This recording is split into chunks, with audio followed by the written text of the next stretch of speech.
कन्या पूजन होता है कि नहीं होता? कौन? मैं स्पष्ट कर दूं।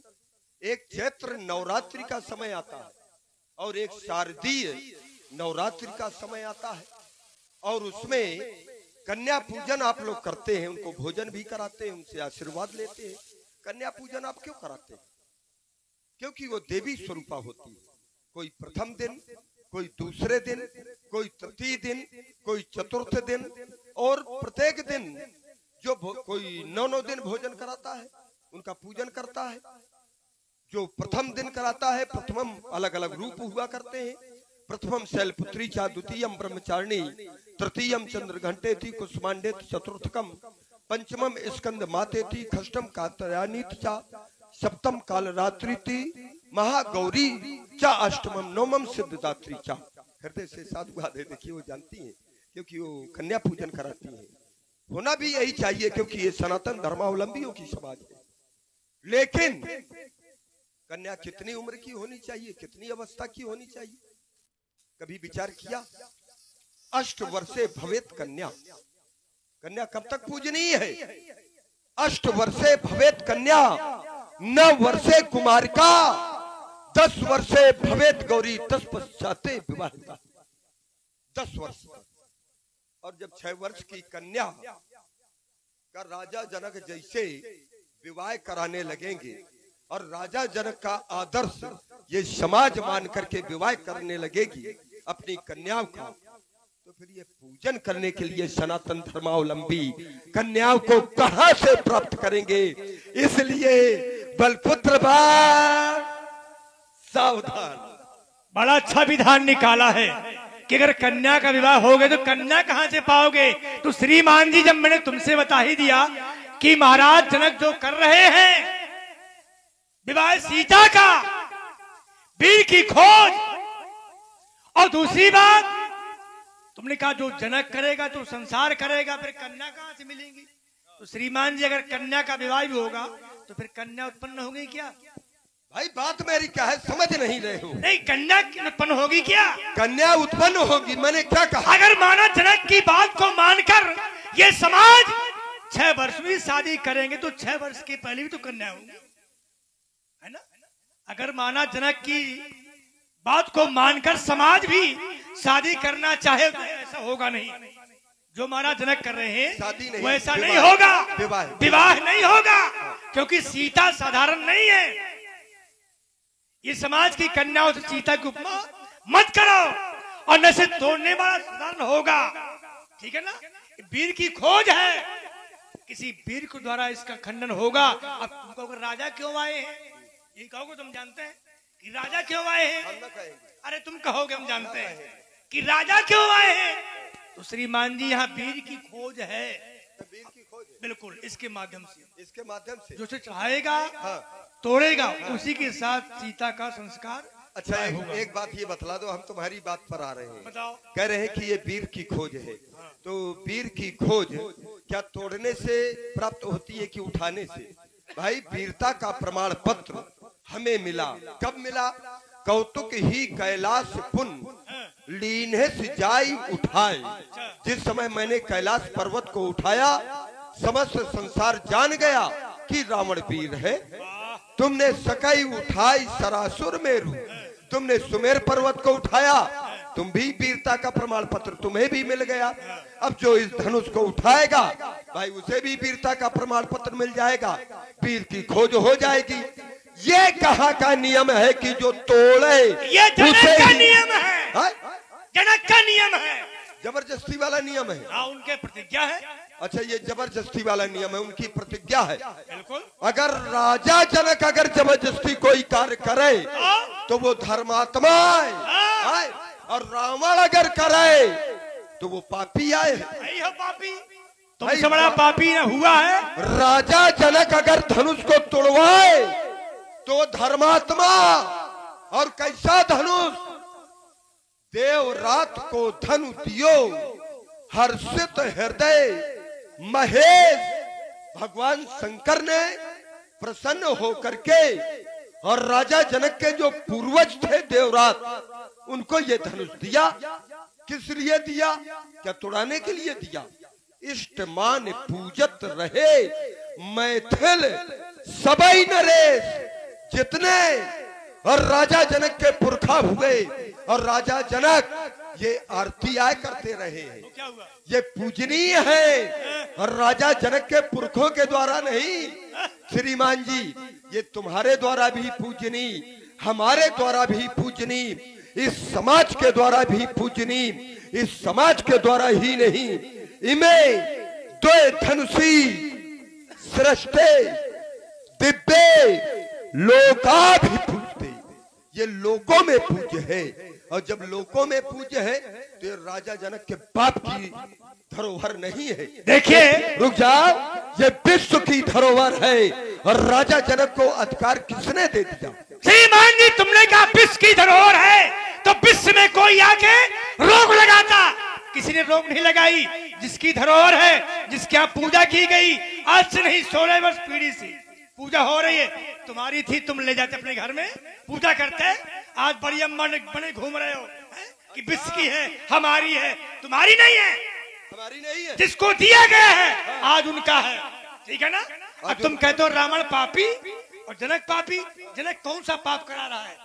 तुड़वा करके पुत्री का विवाह कर रहा है, कौन सा पाप कर रहा है? अब रुक जाओ, तुम बड़े पापी हो, अब रुक जाओ, तुमसे बड़ा पापी न हुआ है और न होगा, क्योंकि तुमने ऐसे कार्य किए। जय जय देश धैर्य तुझ पावही, नगर गांव पुर आग लगा वहीं। ऐसे पापी और उपमा जनक से कि गांव के गांव जला दिए, अच्छा, हजारों गौएं मार डाली, लाखों ब्राह्मण मार डाले। थोड़ा रुक जाओ, थोड़ा थोड़ा ले, बड़ा अच्छा मिलेगा। हाँ, क्योंकि इस समय सूचक यंत्र हमें भी विवश कर रहा है और तुमने हमारी बुद्धि भी चकरा दी। ये कह रहे हो कि राजा जनक इनकी पूजा करते रहे हैं, कहीं ये लिखा है कि ये राजा जनक का है?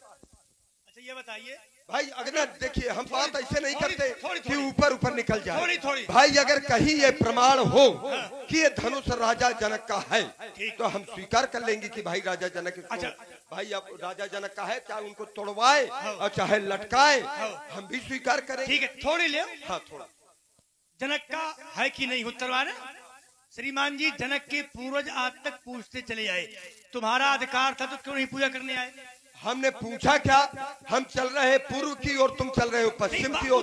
भाई, है किसका? जिसका बात हमारी केवल ये है, भगवान शंकर का है। यही तो हम पर भगवान शंकर ने जनक के पूर्वजों को दिया था और आज तक पूजा होती आई है। अरे हल्ला कभी आए? अरे शोर क्यों मचा रहे हो? शोर नहीं, क्योंकि ताकत कम, गुस्सा ज्यादा, ये पिटने के लक्षण है।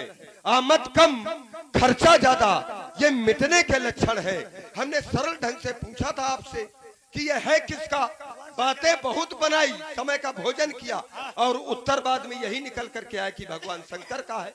भाई, पहले बता देते कि ये भगवान शंकर का है। अच्छा, एक बात बताइए, राजा जनक संत है कि नहीं है? संत है और ये प्रमाणित है। और जब राजा जनक संत है तो संतों का क्या ये नियम है कि बिगाड़े किसी दूसरे का और बनावे अपना? क्या ये संतों का नियम है? तोड़वा में भगवान शंकर का और ब्याह करे अपनी बिटिया का? क्या यही है नियमावली है संतों की? है? तो ये संतों के द्वारा धर्म हो रहा है कि अधर्म हो रहा है? धर्म हो रहा है। अरे ये राजा जनक बहुत बड़ा ये अधर्म कर रहा है। क्या धर्म हो रहा है? उसका कारण है ये हम जान रहे हैं, तुम थोड़ा जान रहे हो, ये समाज जान रही है। भाई, ये धनुष है धरोहर, धरोहर रूप में मिला है। कहे उनका आय तो है नहीं, ये धरोहर रूप में भगवान शंकर ने दे दिया कि पूजन करो। कन्या सीता कौन उनकी आंत की जाई आए? कन्या भी मिली है। और जब दोनों धरोहर मिले तो दोनों को दांव में लगा दिया। अब लगा दिया, टूट जाएगा तो विवाह हो जाएगा, जय जयकार हो जाएगा। अब ना टूटेगा तब स्थिति क्या होगी? हर लागे, राजा जनक ने सोचा कि हर लागे ना फिटकरी, लड़का भी देखना ना पड़े, बरकी भी खोज ना करनी पड़े, क्योंकि विवाह में एक नियमावली है, जो घर वर कुल होए अनूपा, गरीब विवाह सुता अनुरूपा। प्रतिज्ञा कर ली है, अगर पूरी हो गई तो हर लागे ना फिटकरी और रंग चोखा हो जाए, विवाह हो जाएगा। और यदि ना टूटा तो राजा जनक करेगा क्या?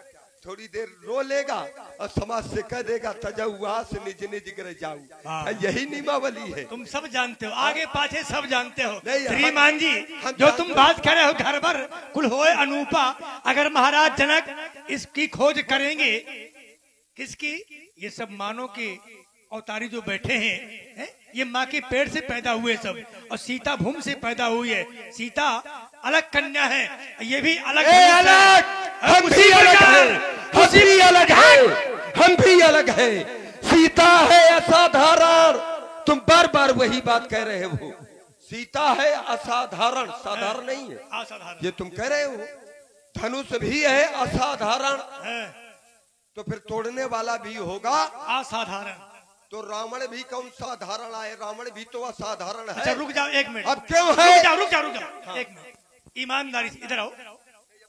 नहीं तुमसे पूछ रहा हूं मैं, हम बताएंगे जिस प्रकार सीता भूमि से पैदा हुई है, क्या तुम भूमि से पैदा हुई हो क्या?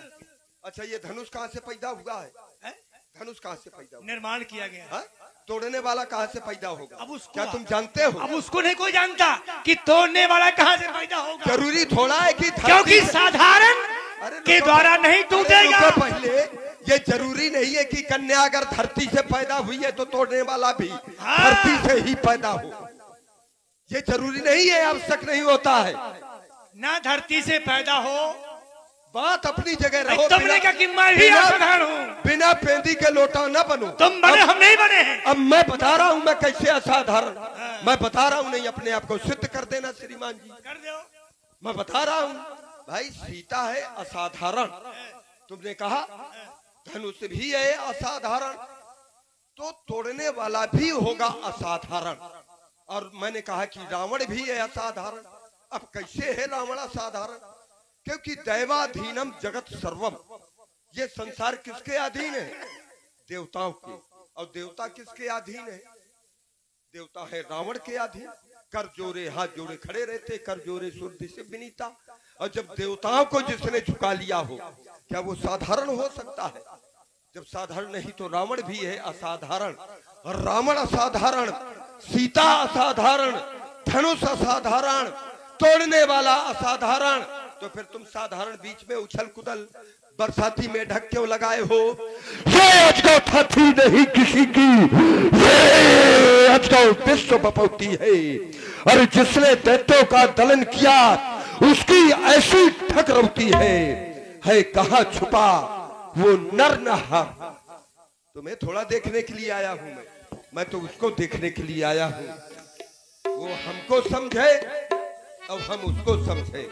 है कहाँ छुपा वो नर नाहर जिसके कर से कर्षण होगा। बोलो बार अब बदलो विधान, नहीं बाणों का बरसण होगा। अब नहीं धनुष कर्षण होगा, अब नहीं धनुष कर्षण होगा। आज धनुष खंडन होगा इस मिथिला मिशन में, आज धनुष खंडन होगा। इसलिए कहता हूँ लंकेश्वर यह दिखला लो जौहर चौथ जवानी का, यह चंद्रहास में धार धरा लो, बेटा इंद्रित बुलवा लो, भ्राता कुंभकर्ण बुलवा लो। फिर मत कहना ये खबर नहीं थी, बाणासुर को खबर नहीं थी। हाय हाय कुछ कर ना पाया बाणासुर बलशाली का, हो छाती में बार अगर तो झेलो बार कपाली का, झेलो बार। तुम जब मिलते हो ये बार बार की मुझे बहुत ज्यादा धमकी दिया करते हो। क्यों? हम तुम्हारे एक भी बार नहीं छोड़ेंगे, सारे बार उठा लेंगे। अरे बड़े बड़े कर लेना बार बार बार बार बातन से पैर को बढ़ावे जनी। अरे देख सन्मुख काल भय खाता है बार बार, बार बार लड़ी है तय अस्त्रन को करवे धार, तो पै हार जई है तय मोसो कहूं बार बार, बार बार कहूं भाग जा यहां से आज, नाइता कठिन प्राण मेरो या बार बार, बार बार तेरे ये सिर के उखाड़ बार। अब मसल मसाल गरद में मिलई हो तुझे बार बार। समझ लो ये काम करूंगा तुम्हारे साथ। तुम जीवन में यही करते रहोगे। अब जो करना है वो तुम तो फिर मैं भली बात जानता हूं कि तुम जहां रहोगे उत्पात मचाओगे, मिथिला के बाहर निकल चलो, एक बार जय घोष करिए, बोल शंकर भगवान की।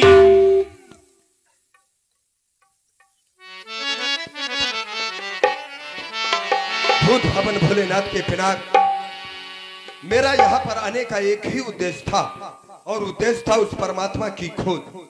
लेकिन मैं जानता हूँ मुझे इस समय सूचक यंत्र विवश कर रहा है।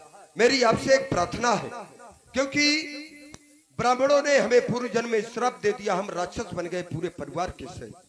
उसके बाद मैं जब विश्व भ्रमण में निकला तो मुझे यत्र तत्र बहुत से ऋषि मुनियों ने जो श्राप दिए थे वो भी राक्षस बने हुए थे, उन सबको मैंने एकत्रित किया। एकत्रित करने के बाद मैं उनका राजा बन बैठा। तो एक अच्छे राजा का कर्तव्य ये बनता है कि सबसे पहले अपनी प्रजा का कल्याण कराए। इसलिए मेरी आपसे एक प्रार्थना है, एक मेरा आपसे निवेदन है कि आप उस परमात्मा के करकमलों में जाकर के दो भागों में परिणत होते हुए उस परमात्मा को और भी शक्तिमान बना देना, जिससे कि आगे आने वाले समय में मैं एक एक राक्षस को युद्ध क्षेत्र में भेज करके उस परमात्मा के द्वारा उनको मोक्ष प्रदान करा सकूं और उसके बाद मैं भी पूरे परिवार के सहित उस परमात्मा के द्वारा मोक्ष को प्राप्त कर सकूं। बस यही मेरी आपसे अंतिम प्रार्थना है, क्योंकि जिसके द्वारा उद्धार आपका होना है उसी के द्वारा तो उद्धार मेरे पूरे वंश का होना है। हे अजगौ अंतिम प्रणाम, हे अजगौ अंतिम प्रणाम, हे अजगौ अंतिम प्रणाम। एक बार सभासदों उच्च स्वर से जय घोष कर दो, बोलो शंकर भगवान की जय हो। रावण मानो महाबत भारे, देखी सरासन गवही सिधारे। जान सो सरसी तब पथई जनक बुलाई, चतुर सखी सुंदर सकल सादर चली लवाई। ये देश देशांतर के नेपाल बैठे बैठे सोच रहे हैं कि जिस सीता के दिग्दर्शन के लिए इस मिथिला नगर में आए थे, उस